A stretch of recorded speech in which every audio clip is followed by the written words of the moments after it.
Welcome to Scary Basement. Each week, me and my friend Roxy are drawn inexplicably and supernaturally to this very basement, which is full of rusty old pitchforks for some reason pointing up, a zombie giving a piggyback ride to an alien, a bowl of peeled grapes that your mom told you were eyeballs, and a pair of baby shoes never worn. I'm Mikey McCollor. I'm Roxy Polk.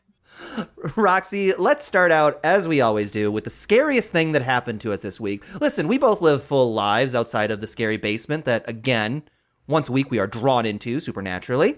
What happened in your regular life that reminded you of the endless terrors upon which are visited upon us every week? Well, this is quite spooky. So I work downstairs. My roommate lives upstairs. Downstairs. Yes, and in between those two things is the front door, which is like, I don't know, 10 feet away from my desk. I am someone who obsessively makes sure doors are locked, even the garage door to be locked in case somebody had a clicker to open up the garage door. If they stole your button presser and made your garage door go up? There's like a lot of universal ones that could just work anywhere. I listen to too much true crime, basically, so it freaks me out I'm not scared of ghosts and demons, I'm scared of home invasion. And my roommate left the door unlocked. I don't know how long it was unlocked, but it made me think about how just any old serial killer could walk in. And that scared me. Yeah, have you been hearing those rustling noises in your walls? Because I've been hearing them through your microphone, and I don't know if you have. You know, I've been wondering about that, and somebody said they were rats, but I think they're too big to be rats. Yeah, and that big picture you have behind you, the eyes used to be empty hollows that I assumed would look into the wall. And as I look at it right now, there are two eyes looking and moving all around the room. Oh my God. Okay, I gotta get rid of that portrait. They went away right when you turned around. God damn it. You turned around and then they went like down. Okay, well, now that you've turned back around towards your mic, they popped back up again. Maybe it's some really crafty raccoons. I'm just gonna hope it's raccoons. Well, anyway, that was my scary thing. What happened to you this week, Mikey? Well, I am a werewolf now. Really? Okay. That sounds like a big life change. Yeah, I got bit by a werewolf and I'm a werewolf now. Does that mean you're going to join everybody down here in the spooky basement then? Because now you are a monster creature? No, because it's only once a month. Okay. And so then it's just like, it becomes not dissimilar to like meal prepping, where it's just like every month you've got this like really annoying giant chore you just got to take care of. Okay. And so I'm just gonna like chain yourself to the wall or something, right? I'm going to chain myself to the wall. I'm going to fill my room with live chickens. I'm going to wake up covered in blood and feathers. It's annoying, but you got to get it done because you're an adult who got bitten by a werewolf and is a werewolf now. I mean, at least you're like taking steps to deal with it, so that's pretty admirable. That's pretty adult. I'd say you're taking care of things like an adult werewolf. An adult werewolf should.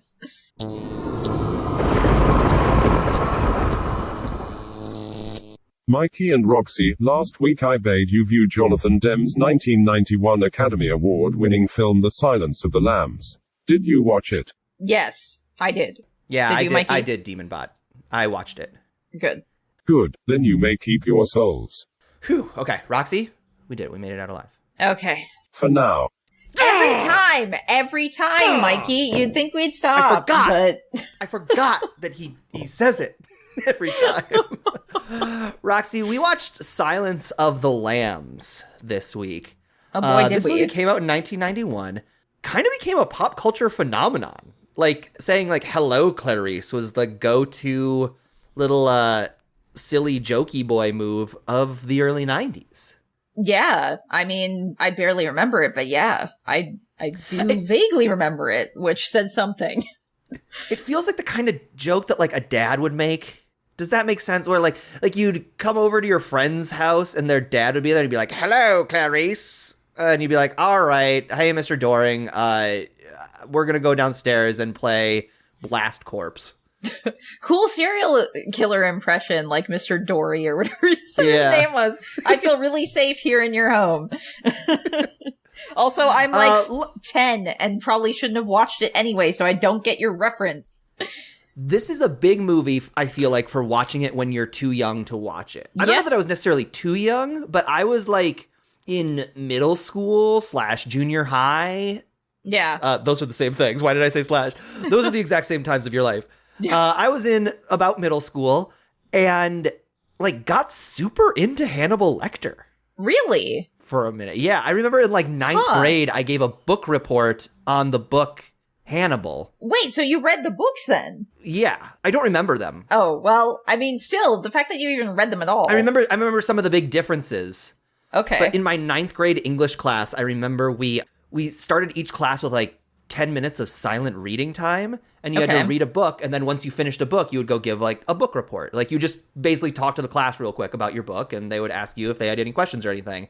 And so I read Hannibal, and I remember talking about the differences between the Hannibal book and the Hannibal movie to this girl who was like really goth and like really like scary. And I remember her being like super interested in me for the first time ever, and I was just like, I don't need her pressure. She would devour me if she desired. And but yeah, I told her, I was like, yeah, the movie, the dogs bite off the dude's genitals, but in the book, the pigs do, or something, like whatever the Hannibal's really gross. Hannibal is a lot. Oh, man, I need to rewatch that. I tried to rewatch that movie right after I watched Silence of the Lambs and could not find it, so I might have to actually rent it.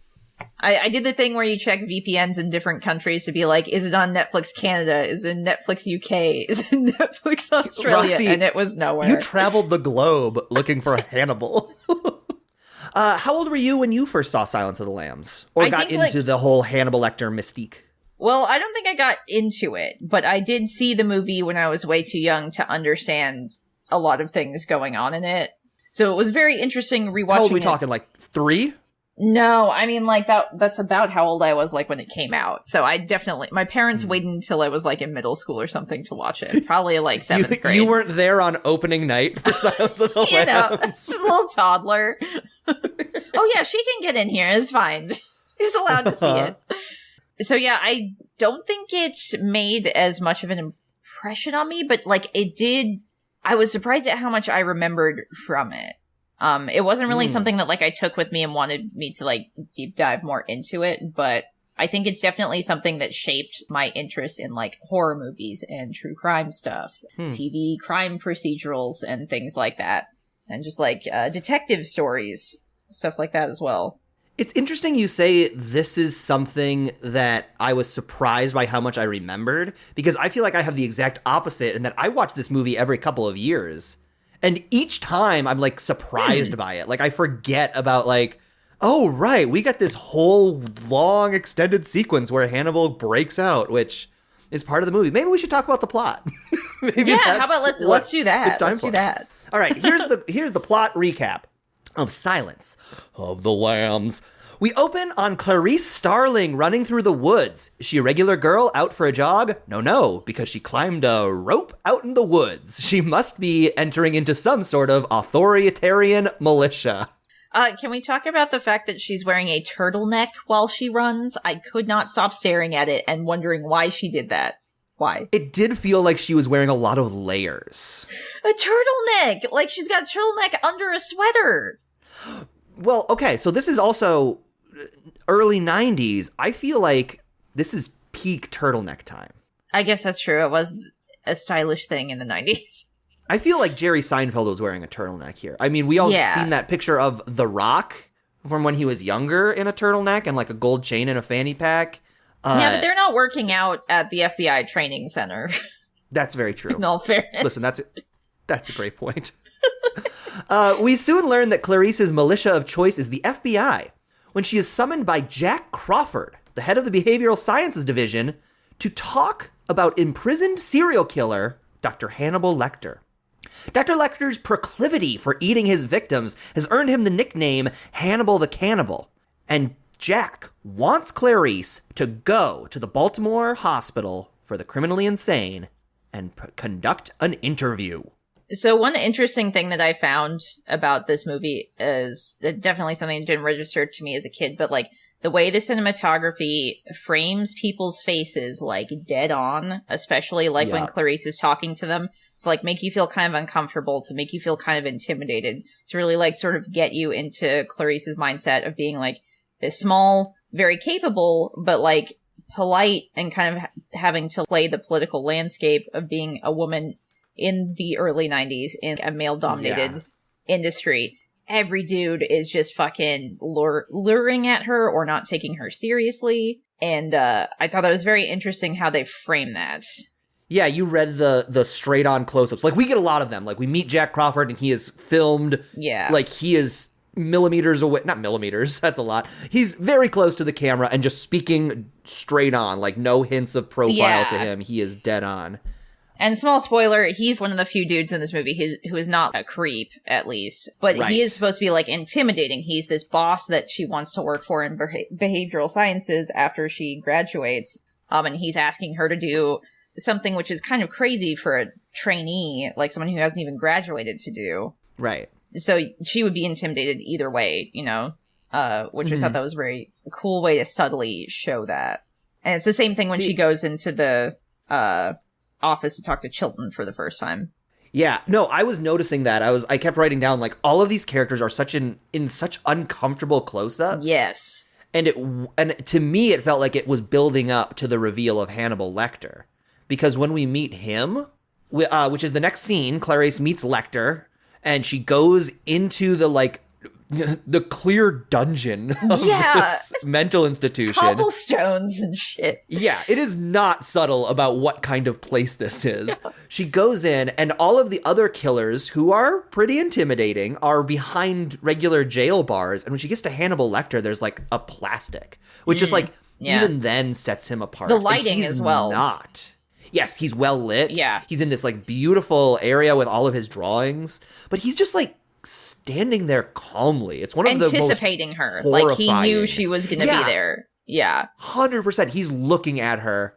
He's got his hands like gently behind his back, and she just walks up and he's just like looking. It's horrifying. And the fact that he's so also scary. standing and they gave her a chair to sit in front of him, so she'll be like, seated below him, is like a very clear way to kind of show the power dynamics going on there.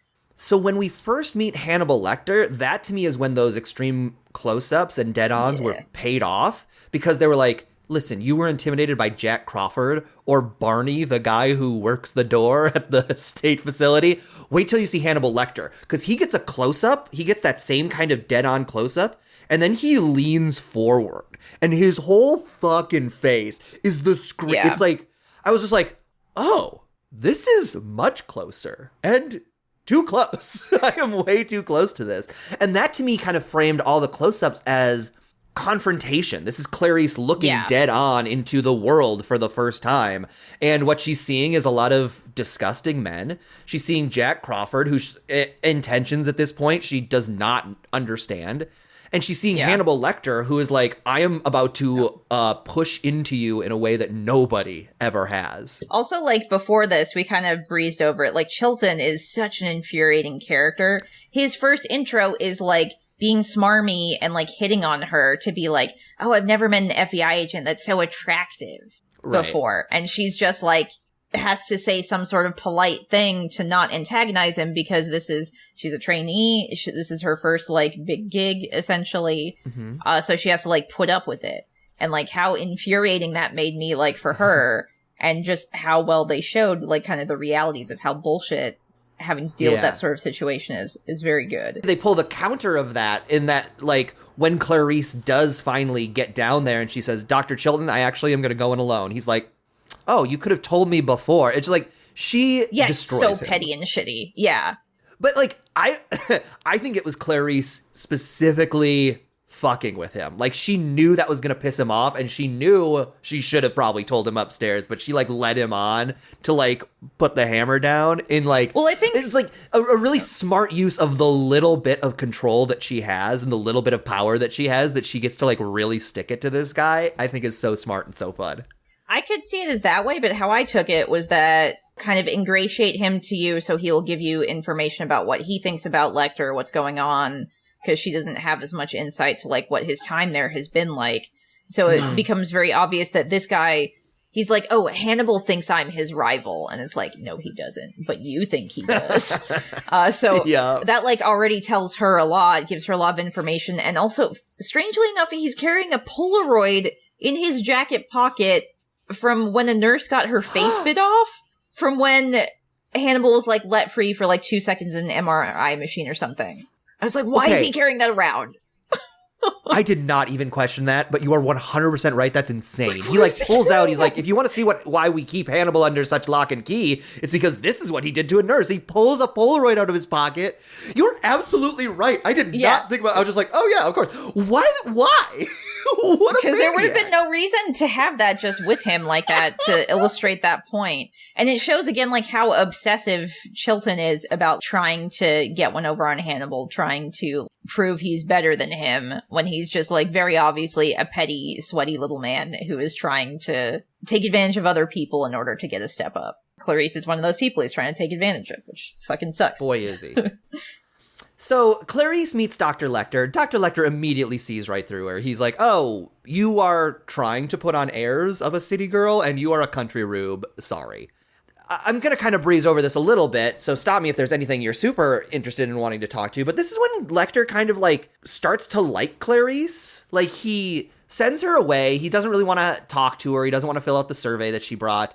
And Miggs, the prisoner in the next cell, flings his cum into Clarice's face in a way that, like, I remember the first time I watched this, I was like, you can't do that. You can't do that in a movie. What are you talking about? Right? Like, I didn't even have context for what was going on in that scene when I saw that as a child. Like, I didn't know what was happening. So it wasn't until as an adult I was like, oh yeah, I didn't understand at all what was going on. Yeah. I had no idea. And I think also Hannibal is taking advantage of the juxtaposition between him and Miggs, who Miggs is like this absolute barbaric, insane creep, and he's like this refined, but also very dangerous man. Yeah. Because he like calls her back and is like, oh, I would never do that to you. Here's a clue, and gives her like a very enigmatic clue that she has to like decipher to figure out, to like kind of taking advantage of a situation where she felt vulnerable to try and give her something to like manipulate her feeling closer to him in a way to ingratiate himself to her. Yeah, exactly. Had not thought about that. That's 100% what he's doing. Very crafty. Just like their entire conversation of him assessing her is extremely interesting in the first part, because Mig says something like really gross to her, and Hannibal like asks like, what did he say to you? So testing what she remembered and also if she would say it to him, and she did, and he was impressed by the fact that she was just like frank and just said it and didn't care. And she's also calling him sir the whole time, trying to like, you know, kind of put him on a pedestal, be like very respectful in this way, kind of playing the game, which he's like, yeah, I can understand that, I know where you're coming from. And it isn't until the survey when he's like, oh, you were doing so well, and now you just gave me this shitty survey, no thanks. And then he turns it with the next interaction. These two have such chemistry. They just like immediately off the bat, he's like, hey, would you divulge this specific bit of information? She's like, I would. And he's like, wow. And she's like, wow. Like, these two are vibing. They're hanging out. They're getting to know each other. They know they found somebody in the world. What a special feeling for both of them. And they're also not talking about Buffalo Bill yet. It's just about them interacting at this point. So right, we do not know what the okay, I'll ask you this right now. Does this movie feel a little bit like a CSI episode to you? Yes. Like it feels like shows and media in the future looked back at this movie and took a lot from it, just wholesale fucking lifting it in some cases, I'd say. It's almost a situation where, like, The Simpsons will parody a famous movie scene, and then when you see that movie scene, it just, like, doesn't hold a ton of weight. It almost feels like a little, like, this movie is watered down by how many times it's been copied. You know what I mean? Like, yeah. It feels like Buffalo Bill is the monster of the week in a Academy Award-winning movie. Like, it's a very strange vibe. Yeah, the performances, like with Jodie Foster and Anthony Hopkins, I think are what elevate it even now. Their interactions. I also think it definitely it's doing some really smart, subtle psychological storytelling. Oh yeah. Yeah. Like, it's doing a lot of thematic storytelling that obviously CSI doesn't do a lot of, but it does kind of have this, like, well, there's a man and here's his specific profile. Yeah. Which okay, so we've got Clarice is sent on a hunt through this clue. Dr. Lecter tells Clarice to go look for a Miss Moffat, an old patient of his, but that she has to look deep inside herself, I guess. It's weird to describe this in third person. He tells Clarice to look deep inside yourself, and he says it like it's a clue. Like, I had to go back and rewatch it because that line just kind of washed over me. But he does say, look deep inside yourself, Clarice. Like, he might as well say, look deep inside yourself, the storage facility where I have rented a place. Like, well, I think also Clarice picked up on the fact that it didn't sound like his cadence, like saying like, look deep inside yourself. Like, that's not something he would say. Mm-hmm. So she was like, that's weird. That's a clue. Mm-hmm. Yeah. So she finds a storage locker called Yourself. She opens it, goes inside, finds a bunch of old pianos and shit, but also a severed head in a jar. Yep. So that's wild. At this point is when we meet the killer. He abducts a young woman named Catherine Martin, pretending to lift a sofa into his van and then pushes her inside and takes her. Oh my God. Catherine Martin turns out to be the daughter of a U.S. senator. So that's like a big deal. He fucked up. And I gotta say, like that scene, like it made me so cautious, especially seeing it like as a kid. It's like anybody, there could be a person faking a disability who's gonna fucking try to kill you. Like, don't trust anybody. If you're out at night, leave people alone. Leave them to struggle with their own couches. Dude by himself asking me to help him with his car, no thank you. I'm sorry. No, I would you're rather... allowed to shoot him. Yeah. You can shoot him with a gun. Call AAA. Yeah, the gun that you know I have, because of course I have one of those. I also thought, as a really cute little detail, when she first drives up, her cat is waiting at the window to greet her from the apartment, meowing at her. And like she talks back to him. I can't remember what his name is, but says like a really cute little thing. And I remember that being the last shot of this scene is he drives away with his cat's owner and then they just cut back to the cat. And you're like meowing, like, wait. That's it. That's it for that cat. All right. The clock is ticking. Bill is going to murder Catherine. Clarice goes to Dr. Lecter and says, hey, we're going to make you a deal. If you analyze Buffalo Bill's case file, we'll transfer you to a room with a view. Lecter agrees, so long as Clarice gives him a little insight about herself. Geez, has this guy ever heard of a work-life balance? Anyhow, Clarice's deal is fake, and the head of the facility, Dr. Chilton, is listening in to Clarice's conversations with Dr. Lecter. He then goes and fact-checks, does a little fact-checking to see if that deal is real. He finds out that the deal is fake and offers Dr. Lecter a deal of his own. So there was a whole thing with, like, the death's head moths and everything. I don't know if how important it is to go over that real quick, but just before we start, it's kind of the iconography of this film, right? That's like the poster that you see. It's like I think it's Clarice with like a death's head moth over her mouth. Yeah, so they find the first victim who was found third because she was weighted down. So it's like very specific that he was taking his time with her to try and conceal her, and then later he got like confident and sloppy and just didn't give a shit about weighing them down.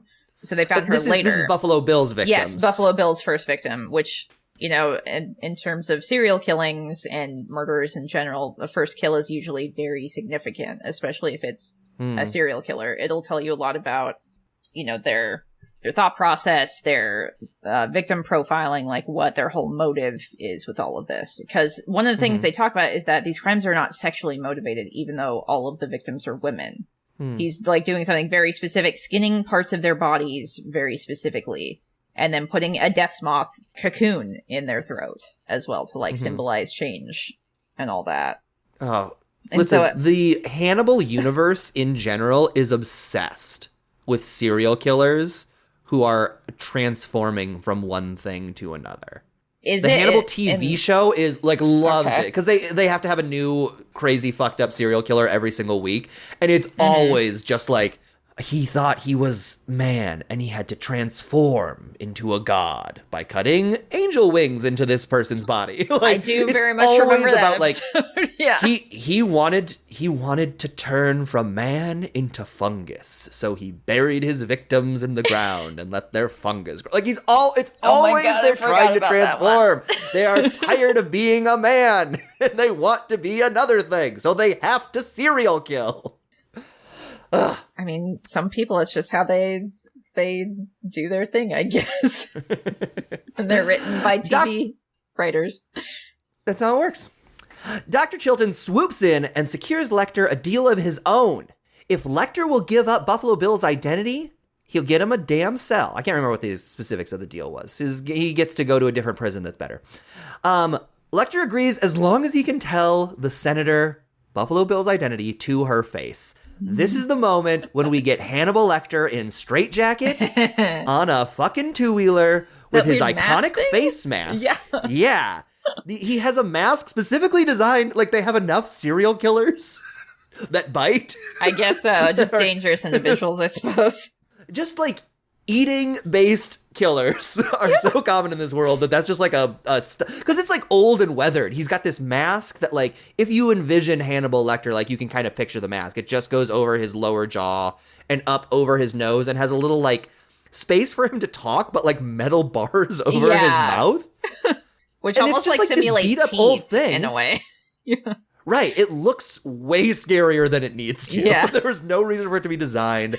But the fact that it's like old beat up brown leather suggests to me that it's just something they had sitting around in the police area. Like just in the storeroom. They just got a couple of them. And it's like, oh, well, we've got another biting based killer. I feel like because the leather would be like thick but also malleable. So like if you had a plastic thing or something, it wouldn't fit every face. But if you have something malleable, it could fit any face maybe. I don't know. This is your favorite scene. I know. Dr. Lecter goes and talks to the senator. What happens, Roxy? Okay, so the delivery in this is so funny because he's just kind of like baiting them along to talk as long as they can, sort of, to the point where like he's like seeing how far he can go by being an asshole and just speaking like kind of obscenely and distastefully to the senator and everybody else there. Because it makes Chilton look bad also, because Chilton's like, oh, look, I brought him here. He's going to do this thing for me. He's going to perform like I said he would. So it feels like it's kind of a fuck you to Chilton, which I think Chilton being so awful is kind of a way of tricking the audience to empathize with Hannibal, which I think is really interesting. Because Chilton is so shitty to him, so petty to him, and Hannibal's like taking the higher road and not really antagonizing him. He's like quiet, doesn't say anything, you know. So I thought that was an interesting trick that they kind of did, but he's kind of I never really thought about it, here. But you're right. You're totally right in that Hannibal is like a villain that we kind of love and that we are excited. Like I wrote it in my notes as I was watching this movie, the classic Simpsons bit, like in the Poochie episode when they're like going to the fireworks factory and Milhouse is like, when are they gonna get to the fireworks factory? I felt like watching this movie, every time Buffalo Bill or Clarice were doing something, I was like, when are they going to get to the Hannibal Lecter factory? I love Hannibal Lecter. Well, the thing is, he has, like, this air of sophistication, and, like, respect that he's showing Clarice, but then he will sometimes twist it, like, there's an unpredictability to it where he might just, like, say something really triggering or, like, kind of gross to her to, like, kind of keep her on her toes or manipulate her, needle her to get a reaction. So he can get her more honest or something. Because obviously she's got an angle when she's talking to him. Obviously Chilton has an angle. And obviously the senator has an angle, which is just, she's a desperate mom trying to get her kid back. So he knows what she's about.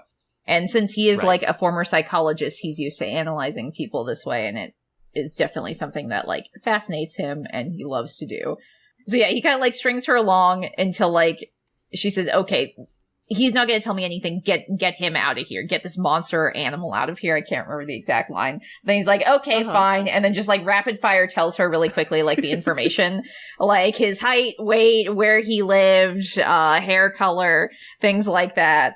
And gives like a name that is not a real name, but of course they just kind of like take it at face value. And then he's like, sorry, Mom, I'll let you know if I can think of anything else. And then as she's walking away, he's like, wait, hold up, Senator. Love your suit, and like does a little wink at her, and I just couldn't stop laughing for like 5 minutes. Like 3 a.m. I'm sitting on my couch by myself, just like I had to pause the movie and then post to Twitter about it because it was just so funny to me. Roxy, I woke up to like a bunch of texts from you, like the gifs of him saying love the suit. I was just like, Roxy has found her scene soulmate, and I'm so happy for you.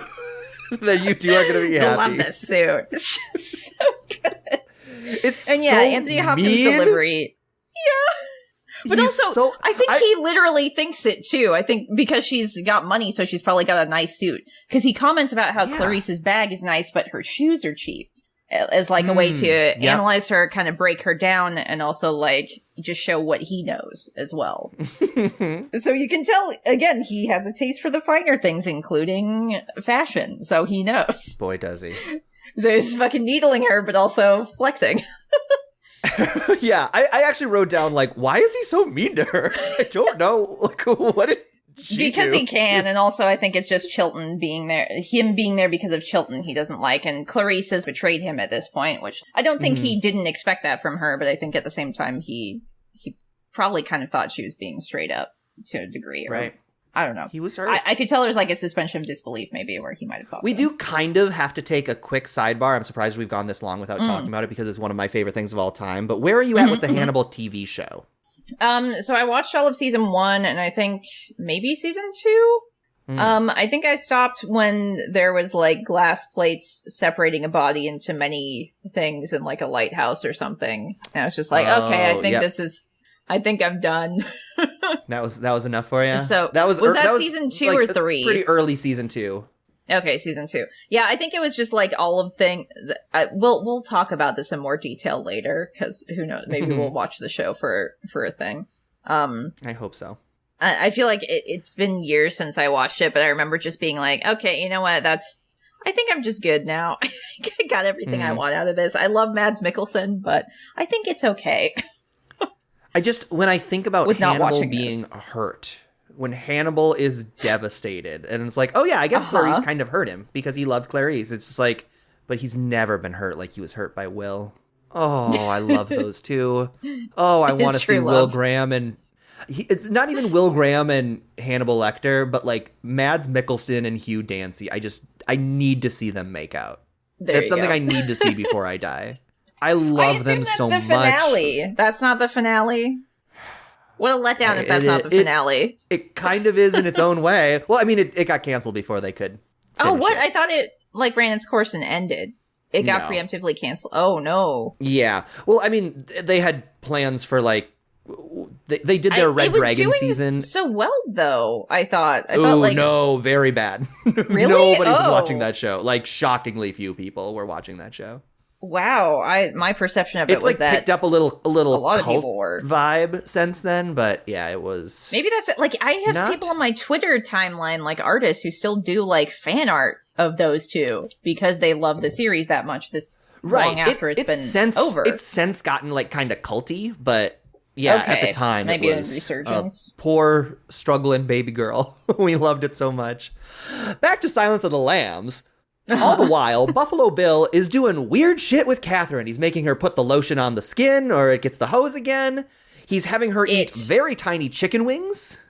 Yeah, he's calling her it. And I can't remember where that scene comes up in relation to the video that the senator puts out asking Buffalo Bill to return her daughter. But Clarice is watching it on TV and she comments, they're like, oh, they're saying the name Catherine over and over so that he has to think of her as a person and not a thing. Yeah, and showing like these photos of her childhood. And then when we meet him, he's literally calling her it. He's calling her it puts the lotion. He's not even saying you. He's not even addressing her. He says it puts the lotion. Is that like what? Third person objective form? Like he's not. Yeah, it's probably a way to disassociate because he's just seeing them as material to make his woman suit, not as individuals, not as even humans. Like, yeah, just objects for just fabric, I guess.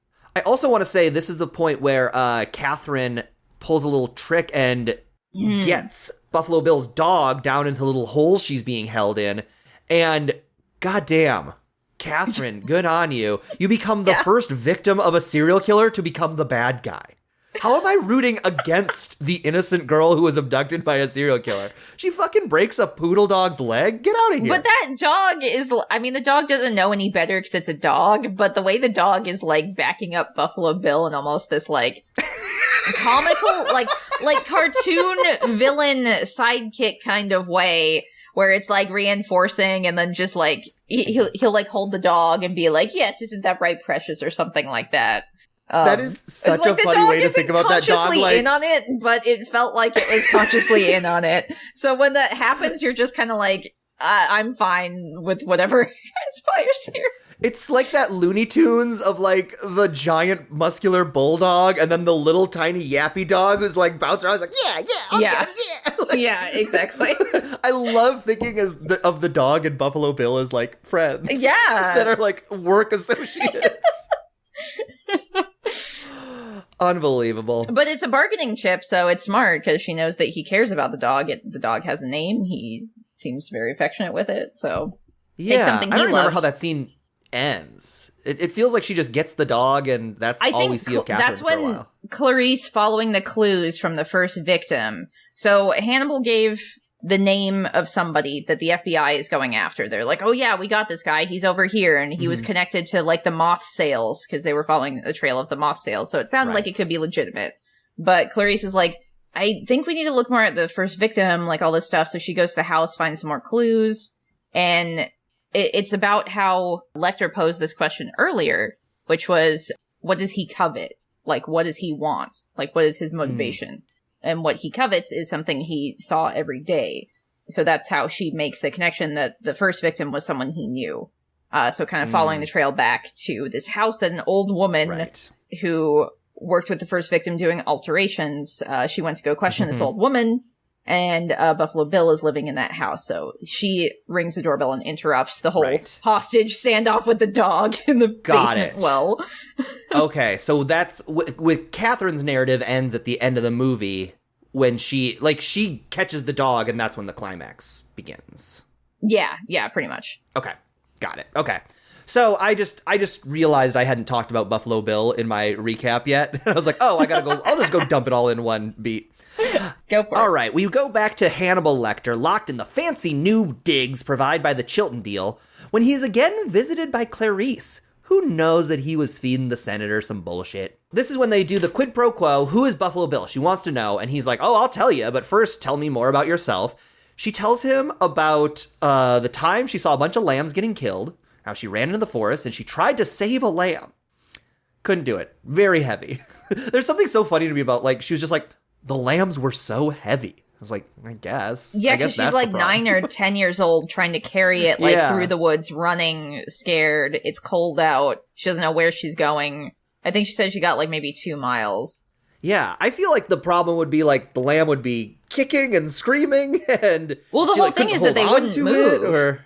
Like as they were being slaughtered, they wouldn't move. Like she opened the cage to try and or the gate to be like, leave, like free yourself. And they wouldn't do it. They were just standing there because that's what lambs do. That's a great point. Yeah. That's the heartbreak of it because she was just like, she couldn't understand why they wouldn't try and save themselves. So she had to do something. Anyways, that's why this movie is called Silence of the Lambs. Not a good title.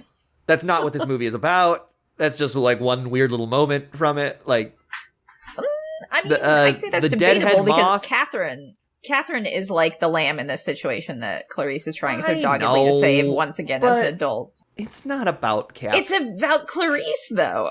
I don't know. I guess we'll talk in a minute about what I think it's really about. Okay, go ahead. Yeah. At this point, Lecter gives Clarice a file and says that she'll find everything she needs to know in its pages. Yes. And as he hands her this file, he does a creepy little finger touch. A little like, oh, what's up, baby? Here's my finger. It's very clear that Hannibal Lecter is creeping on our girl. It's like so weirdly like chaste, but also just very creepy. Because like, I don't know if you've seen any of the like period dramas and stuff like in Victorian era, things like that, where like people don't touch each other. And it's like a big deal if a woman was not wearing gloves and you would like touch hands, like that's a thing. And it just, it for some reason echoed that kind of interaction, but like twisted to me. That was just like, oh man, it's so creepy and well done. And I hate it. It just like it earlier in the film, Hannibal questions Jack Crawford's motives. He's like, you don't think Jack Crawford wants to sleep with you? And she's just like, but like in this moment, Hannibal reveals that he wants to sleep with her. And it's something that Chilton brings up right at the beginning. He's like, oh, Jack Crawford you're his type. is sending you because you're a sexy little thing to turn him on, and that's what'll get him talking. And, like, this idea that Hannibal is, like, above her is kind of, like, what makes it so, like, frightening. It's, like, that's kind of the first time we see Hannibal at his truest. He's like, all the air is gone. He is a man saying, like, I would like to sleep with you in that moment. And just like, ugh. Kind of. Gross for both of them, but also, like, gross that he has this, like, same base instinct that every man we've seen interact with Clarice has. It's like Hannibal Lecter is just like on a pedestal this whole movie as the ultimate brilliant brainiac. And then in that moment, he like touches her hand and is like, oh, you're just like every shitty man in this movie. And I feel like that's sort of the point. I could definitely see that element to it.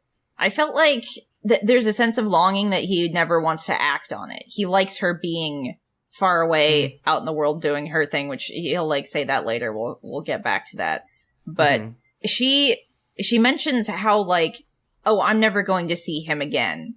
And I don't know how to explain it, but I think he would think it would be rude because he like said his goodbye and that was kind of just like it.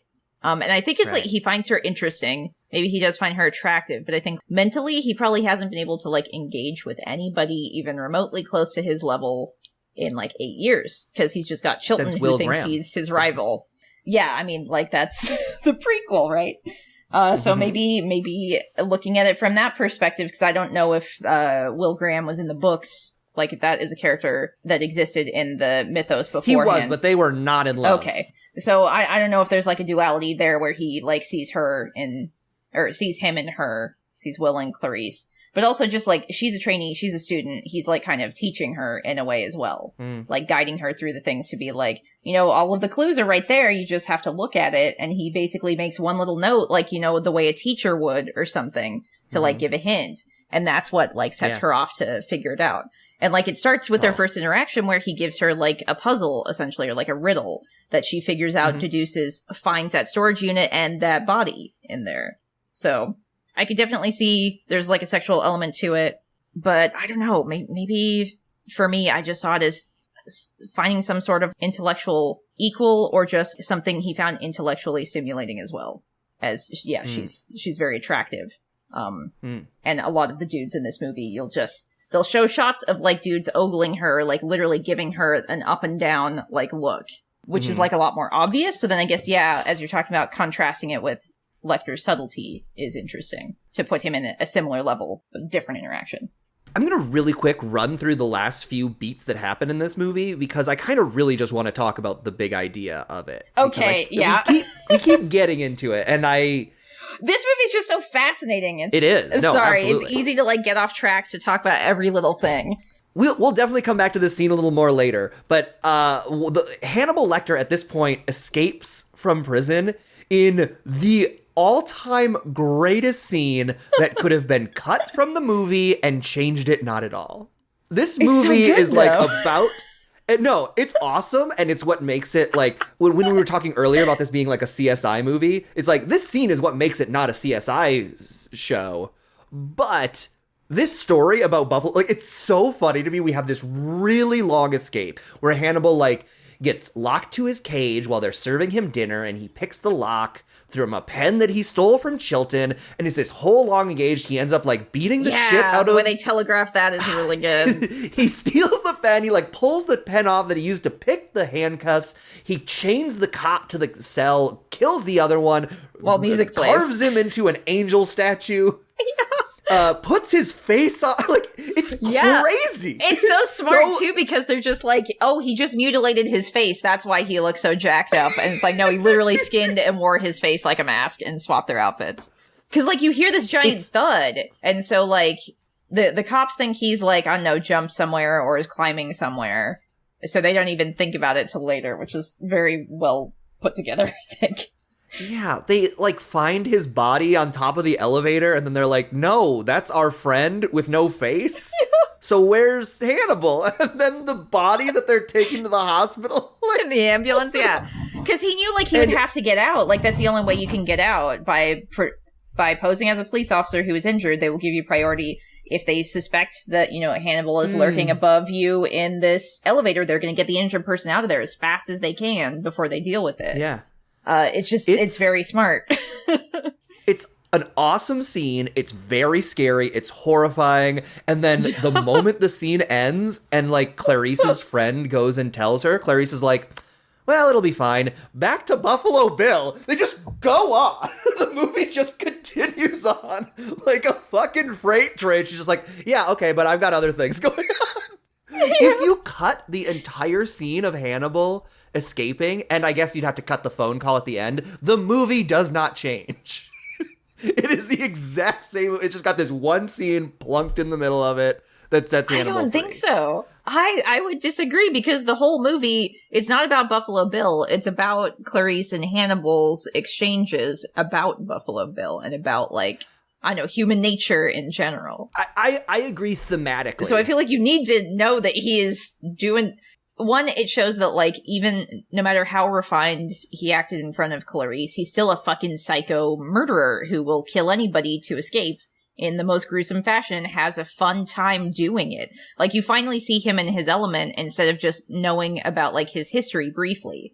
Because this whole time, Buffalo Bill is being seen as the villain, which he is. But it shows that Hannibal Lecter is actually the villain the whole time. He just, you know, can change his face when he needs to, in a way. Well, that was a pun that I didn't mean to make. I didn't mean to make that pun. That was pretty good. It feels like this whole, like, I 100% agree thematically, like, what this movie is about these two people. Uh-huh. But, like, the fact that Hannibal's escape plays zero role in the climax, and that it doesn't even really change how Clarice is going about her investigation at all. It's, like, narratively, like, beat-to-beat storytelling. It's just, like, it could have been cut. But it's more about how after she closes the case, she took out Buffalo Bill. She graduates. She's an official member of the FBI now. She's at like the graduation party with her friend, and then she gets that call, and it's like he's still there. He's still like you. Yes. You solved one thing, but you didn't solve everything, and he's still out there.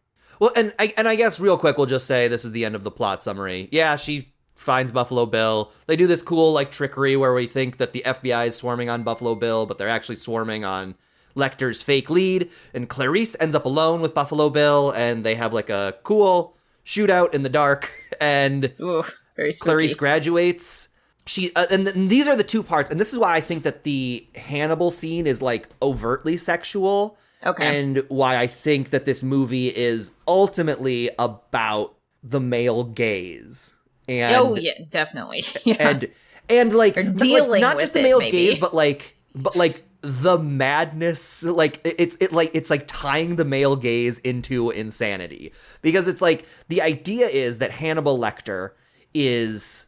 I should say the end of this movie is Jack Crawford is at Clarice's graduation party. She makes it into the FBI officially, and he reaches out, or rather, she reaches out to shake his hand. And he takes her hand and shakes it. They do zoom in on that. And they zoom in, and it's like a big deal. And that was the moment where I was like, oh, fuck. Is Jack gonna hit on her too? And the fact that he does not do any sort of gross finger touching. Yeah, it's just like a perfectly fine handshake, like a standard handshake you would give anyone. Business professional. And it was him, like, it was him for the first time playing a fatherly role, like saying your father would be proud of you. Like a completely non-sexual statement. He is the only man who never really takes advantage of her or hits on her or tries to get with her. Yeah. And like he took advantage of her being a woman for this situation, but he chose her because she's smart and because he like believes she could do it. Which, yeah. So what I think is so interesting about this ending is that we get the Jack moment. And he says, don't forget about your phone call. Yeah. And then she gets a phone call from Hannibal Lecter, who's just like, surprise, I'm in Jamaica. I'm about to go eat Chilton. Yeah, I'm having an old friend for dinner. It's the greatest. It's very and he's wearing the worst wig. Oh my god, I forgot about the wig. It's not great. It's not great. It's like not scary or funny or anything. It's just like really, it's like this bad long blonde wig, and he's still like an old man. He's wearing like a hat over it too. Yeah. Anthony Hopkins has somehow always been an old man. Yeah, like I can't imagine him being young, honestly. I'm sure maybe somebody can tweet us pictures of when he was young or something. Some hot model shots. I did watch from the movie Red Dragon, which they made in like the late 90s. Yeah. Oh wait, no, 2000s. It's in the 2000s. Was it the 2000s? Yeah. It's with Edward Norton playing Will Graham and Anthony Hopkins back as Hannibal Lecter, but like from before Silence of the Lambs. And so I watched the scene where like Will figures out that Hannibal is a killer, and it's disgusting. He's supposed to be younger than he was in Silence of the Lambs, and he is the oldest man in history, and he has his long hair pulled back into a ponytail. Oh, no, he's got a ponytail. Oh, God. It's the grossest thing I ever saw. I want to rewatch both of those movies now, but, like, I'm not looking forward to seeing that ponytail. You reminded me that it exists. I'm sad now. Just the fact that it was supposed to be during the Hannibal TV series time, I was just like, unacceptable. These are the most complex, beautiful characters in history, and it was just Edward Norton being like, golly, there's just some killer out there, and he seems to be eating them. It's very bad. Okay, so we've got Hannibal Lecter, who Jack Crawford says, don't forget your phone call. Mm-hmm. And she goes and talks to Hannibal Lecter, who is on the run. I feel like this movie is about, like, looking into the face of reality. This is Clarice's first time doing actual FBI work. It's certainly not her first time being leered at by men, but it's just like, oh, this is what the world is. This is what behavioral sciences in the FBI is going to teach you. About insanity, about madness, and about men. About the way men look at women. And so, like, this tying of every single character being a dick to Clarice and trying to ask her out and trying to get with her, and Hannibal Lecter even saying that Jack Crawford is doing the same. Yeah, it's like and putting we get that to this ending seed in her mind. Right. And it's really upsetting. Yeah. Like, because she just wants a father figure, and she wants it, I think, from Hannibal. Maybe. And I think that's can why see it's him like taking advantage of so that. disturbing to me when we get the finger touch, because it's like, it seemed you're more not like gonna a get protege type thing, because he's like teaching her along the way as well. That's why it always felt, it's more instructional. It felt more like a fatherly or like teacher kind of thing. But no, it does. And I think it. But that's why it's so upsetting when I feel like that gets broken by the finger touch. Gotcha. Because he is mentorly, and she's like, okay, well, he respects me. And it's like, it's like, does he? Yeah. In the same way that he had questioned Jack Crawford. So, like, watching it this time, this is what I was talking about when I say, like, every time I watch this, it's something new. It's like the way that, like, the handshake with Jack Crawford is framed almost exactly the way the hand brush is with Hannibal. Yeah, it's very close up, and I think slightly slowed down. Yeah. So, like, it's such a relief to me, because I remember even now thinking, like, is he gonna Yeah, I was ask worried her about out? that, too. Especially because Hannibal put that didn't. seed in your mind as well. And, like, nothing he's done has with Jack has suggested that. The only, like, faux pas he made was when he was just rude to her in front of local cops to, like, oh, I don't think we should be talking about bad things in front of a lady. Like, talking down to her in that way, but it was never sexualized, his interactions with her ever. But Hannibal suggesting it, though, especially with the difference of power, like, puts that in your mind to be like, wait, shit, is he scummy? So this movie, I think, ends on both a beautiful and bleak note, in that it's like saying, like, there are good people. Jack Crawford, who we've been kind of suspicious of, that he's almost a thematic red herring of, like, is he gonna turn out to be the shitty dude in all of this, that, like, is kind of lingering throughout the movie. I feel like that's clearly what Hannibal's little seed of doubt is about, but I also think that's what that scene with the cops is about, like, building us up towards one way of thinking about Jack. Like, he's gonna be just like every other man in this movie. And the twist at the end that I think is beautiful and kind of lovely is like, no, he's just like a good dude. Yeah, and I think she also makes a statement, like, because you can tell she wanted to say something, but she's like, it's going to make it worse if I address him in front of the other cops, so I'll just bite the bullet and deal with it for now. And then after they're done investigating with the local cops there on the ride back, she tells him, like, you can't do that. Like, the local cops see how you treat me, and then that's how they will treat me. You know, they will look down on me if you're going to do that, so you can't do that. And he's, yeah, you know what? That was really shitty. I won't do it again. Yeah. So, like, he actually, like, listened to her, and as far as we know, is never going to do that again. The twist of the movie is that he was just being honest. And he was just like, yeah, that was messed up of me. Sorry. And so then we contrast that with, like, the fact that Jack is the one who says, don't forget your phone call. Like, it feels like this now clearly defined source of good in the world says, don't forget, there's still horrific evil in the world. So she saved a lamb. And if the question is, are the lambs going to stop screaming? The answer is no. She got a phone call from a man in Jamaica who literally has a fly crawling on his head. He's so evil. Like, he's the literal devil. He's gonna eat a person. He straight up says, like, I'm having an old friend for dinner.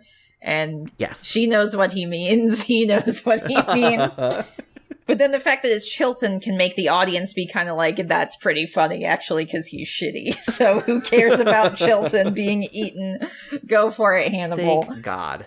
So we've been kind of talking about it. Do you think, is there like a label we can put on like the deep human fear that this movie is addressing? Gosh, I feel like it's dealing with so many things and a lot of stuff that we've touched upon. But I think if we're looking at it through Clarice's kind of journey, she is kind of gaining confidence and strength, even though, like, you know, her position in a male-dominated world who doesn't take her seriously most of the time, and being put up against these dudes who the cinematography did a really good job of putting you in her place when these people are like leering at her and not taking her seriously with this point of view camera, basically. Mm-hmm. So I feel like it's kind of about her gaining strength and confidence that we always knew she had. It's just kind of like she needed to do something to prove that she could and that she had it, right? I guess. Yeah, I like that a lot. I feel like, to me, this movie is about confrontation and about looking the world in the face.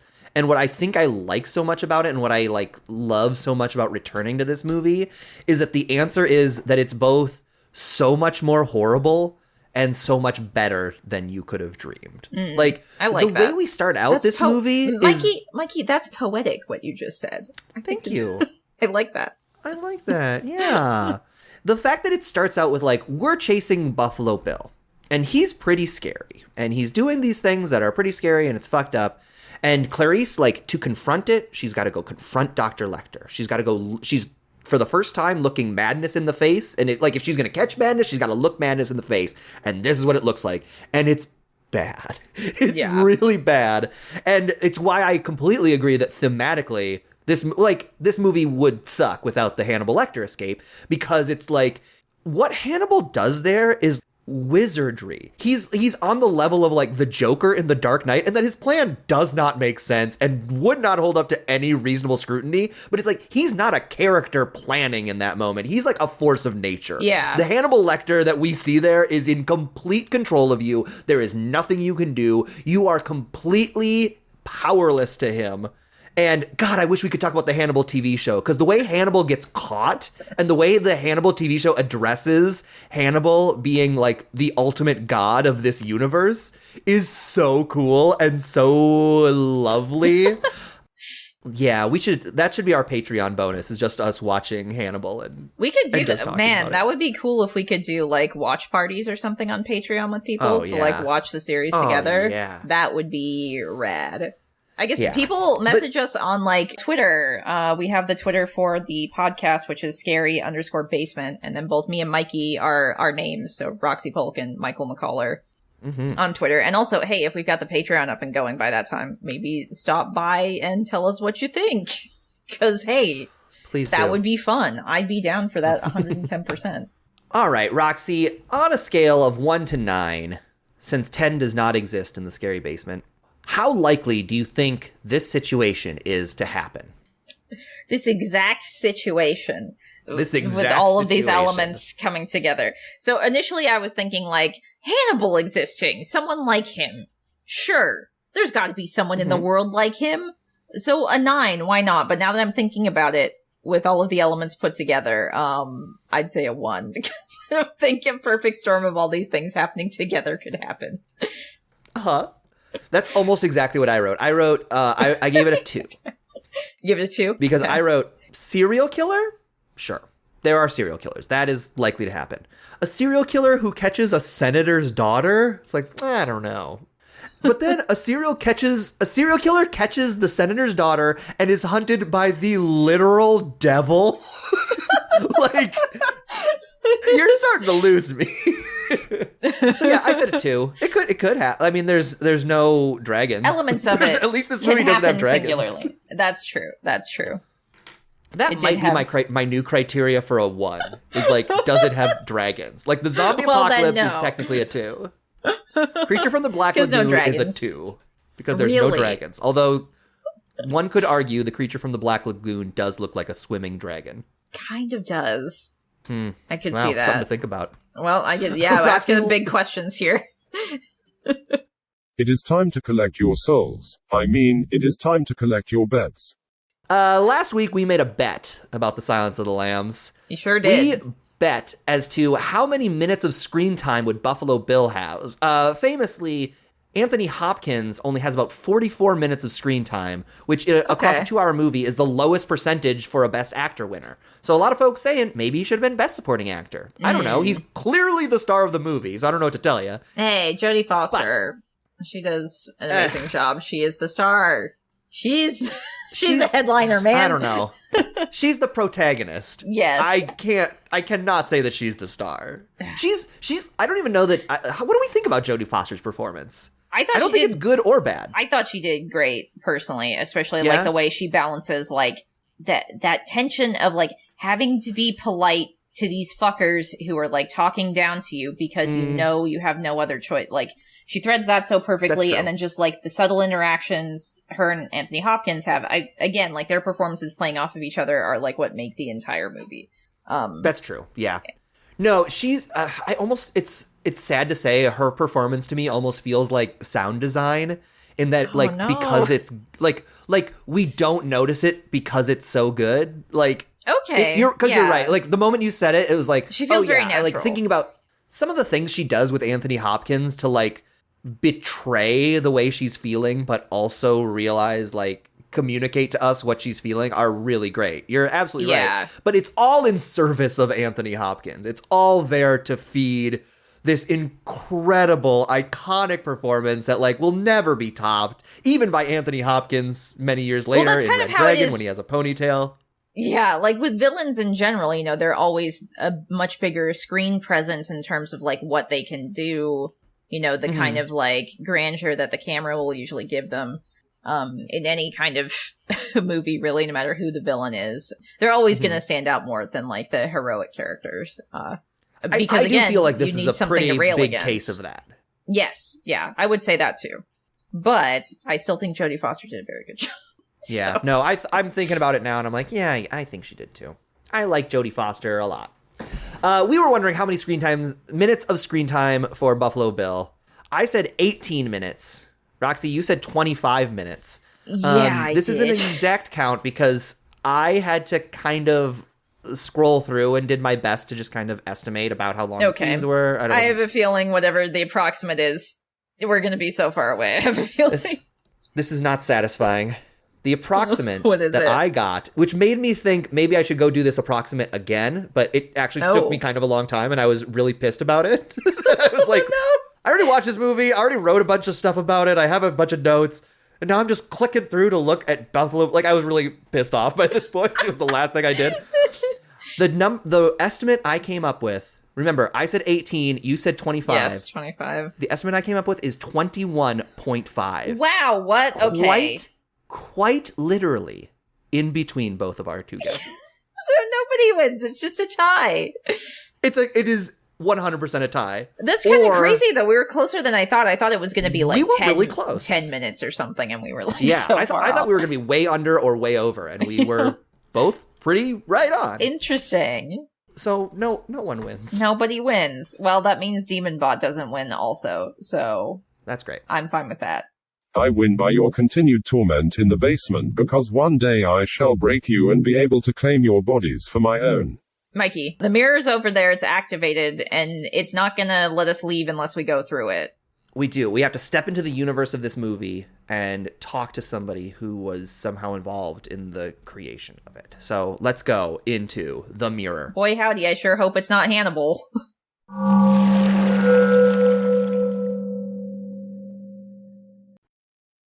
Oh, hey, Hannibal Lecter.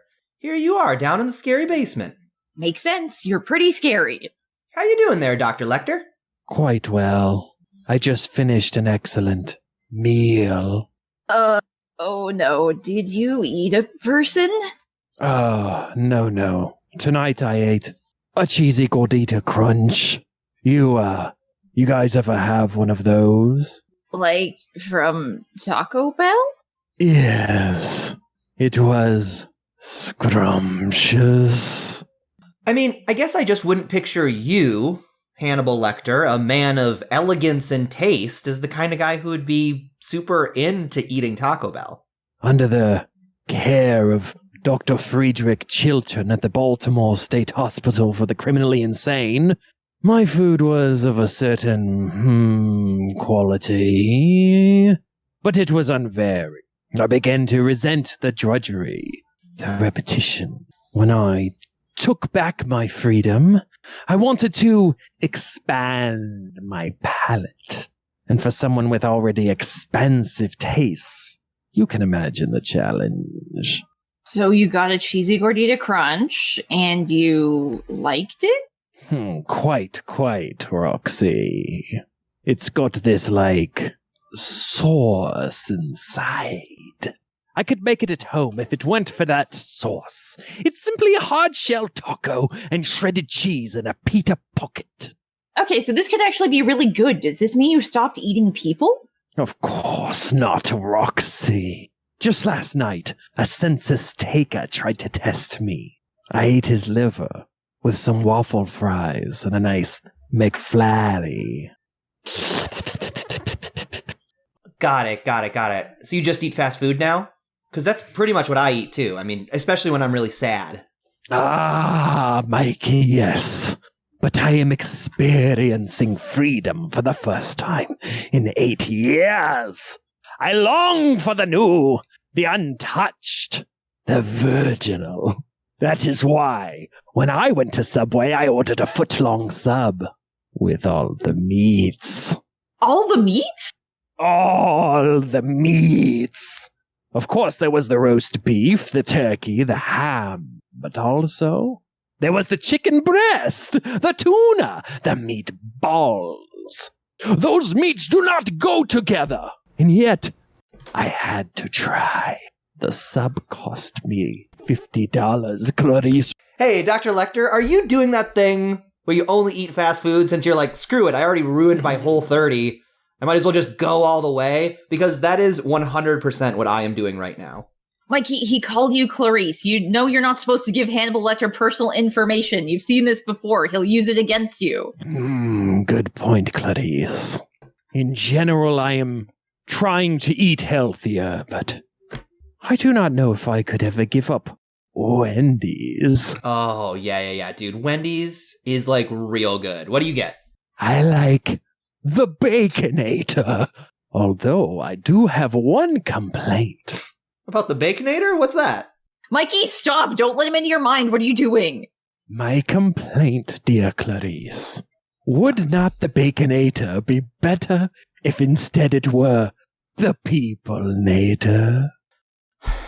I mean, a Baconator, but with people? That sounds pretty good. Mikey, he's psychically driving you. He convinced Miggs to kill himself. He's done this before. He's trying to convince you to eat people. How delicious would it be, Mikey Clarice, to not only eat food when you're sad, but the very people who made you sad in the first place?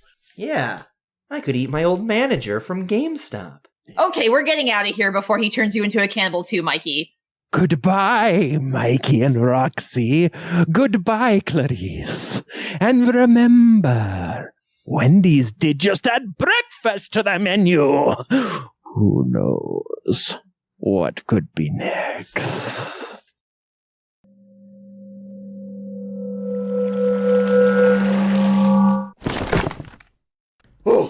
Okay, Mikey, are you okay? I got really worried about you in there. You said some wild things, and I don't think I'm okay with it. Are you okay? No. Listen, now that I'm kind of like out of Hannibal Lecter's influence. I'm feeling... Okay, he's not looking you in the eye and brushing your hand. Yeah, he might have... I mean, we were just describing him as an all-powerful literal evil. He might be a wizard. Oh, well... Has anybody thought about this? I mean, what if he's a wizard? What if? Where's that, AU? I bet there's a fan fiction out there somewhere where Hannibal Lecter is a wizard. I just decided that I want to play as Hannibal Lecter in Dungeons & Dragons. Oh, then you should do that. You should find a DM. I'm doing a little one-shot Dungeons & Dragons with my Dungeons & Dragon group next week, and I just in my head decided, I'm going to just be Hannibal Lecter. Do it.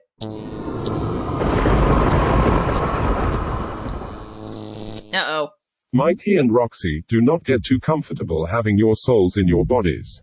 By next week, you must watch the 2011 film Attack the Block, written and directed by Joe Cornish and starring John Boyega, Jodie Whittaker, and Alex Esmail.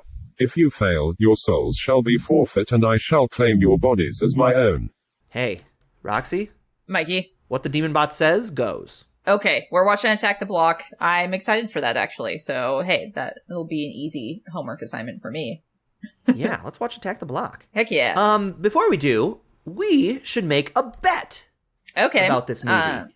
How about I come up with the bet then, going into this? You come up with the bet. That sounds good. Yes, please. Okay. So, Mikey, my question to you for this bet would be, how many people do weed in this movie, Attack the Block? How many individual characters are going to get high?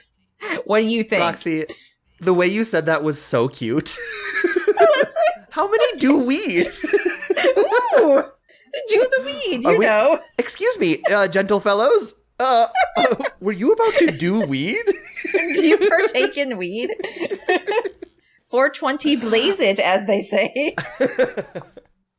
I haven't seen this movie. The way you kind of brought that up makes me think that there will be a lot of drug use in this movie. So I'm going to say 10. 10 characters. Okay. I can't remember, but I do have a slight advantage since I have seen this before. So I'm going to guess 5. Okay. So I got 10 half. and 5. The half bet and half. locked in. All right. The pact has been sealed. I mean, the bet is confirmed. The closest to estimate the number of times people consume marijuana shall be the winner. The winner will get to read my fan fiction of the film where Sam is actually the doctor and Moses is replaced by Finn. Roxy, before we start to make our attempt out of the scary basement, let's talk real quick about what's making us happy. Roxy, what is making you happy in your life this week? I got a lot of things making me happy this week. I find myself to be very fortunate, but I think the most unexpected one for me is that I am getting into, like, sewing again and, like, making little plush dolls. I'm teaching myself how to, like, follow patterns and make stuff 3-dimensionally. Hell yeah. I love Actually, this. during college, me and my college roommates, who you are acquainted with, we bought, like, materials to try and make some of our, like, characters from, like, comics and stuff that we were making. And I think my friend Francesca, mutual friend Francesca, is the only one who made one. And it looked very good. My attempts were very poor, and I don't think our other third friend even ended up making any, or they might have had similar poor attempts that I did. Can't remember. Mm-hmm. But so it's kind of cool getting back into figuring that out again. And, you know, I don't know. It's nice to make a 3D object because I'm so used to doing like 2D art all the time that it's cool to have like something 3D that I made. Even if I can see that. I'm learning it. The idea of something all of a sudden being there in the real world, like you didn't order a stuffed animal, you like made it so that a stuffed animal was here is wild to me. Yeah. So that's been fun for me. What about you, Mikey? What's making you happy? I want to know what cool thing is going on in your life. I'll tell you what's making me happy is Huel.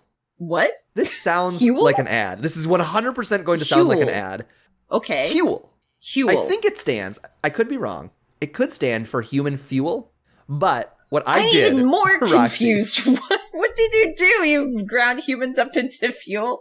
Like Hannibal Lecter, your hero? So I was sent a delivery from my hero Hannibal Lecter. Uh-huh. He said, try this Huel.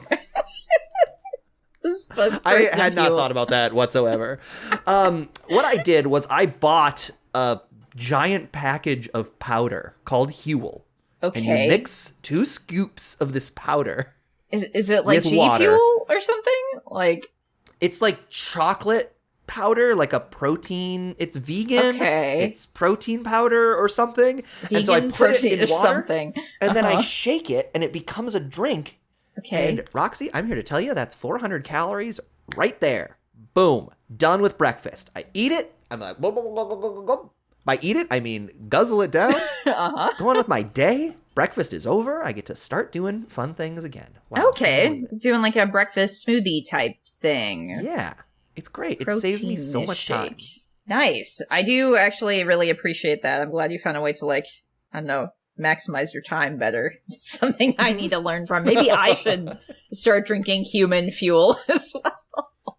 If you need any humans to ground up, I know a guy. Okay, perfect. Yeah, you can hook me up. All right. We'll talk about it off. Roxy. Off mic. Roxy, we've got to get out of this basement. Okay, yes. I think it's time. And I have a plan to get out. Let's do it. We're all pumped up talking about what makes us happy. Let's get out of here. What's okay, there's definitely a monster guarding the exit. Okay. We don't know what kind of monster it is yet. They wait for us on the outside. So here's what I'm going to do.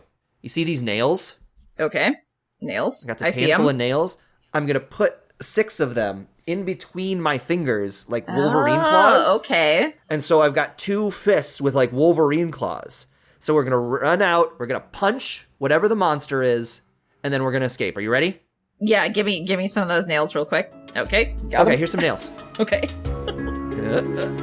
All right. 3, 2, 1. Run out of the basement. Ah! Okay.